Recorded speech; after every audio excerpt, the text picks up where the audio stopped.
මොකක්ද මේක ඉෂුස් තියනවා කියලා කිව්වා? දැන් ඇවිල්ලා තියෙන බැටරි එක ඉස්සෙල්. බැටරි හිම් කැමරා වැඩ කරන්නේ. හරිද? ඊට පස්සේ කෝල් එකක් කරන් කට් කරලා දීලා පස්සේ තව කෙනෙක්ට කෝල් එකක්. ඊළඟ උස්සේ බලන් ඉන්නවා කතා කරන්නේ. හදිසියකට දැයට කලුවරේ ලයිට් දීලා ටෝච් එක ඔන්න. ෆ්ලෑෂර් එකක් ගහගන්න බෑ. හරිද? තමනක්කට කතා කරන එක ඇහින්.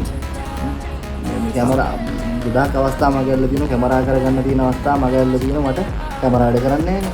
හදිසිය සෙල්ෆියක් ගහගන්න විතරයි කැමරේ.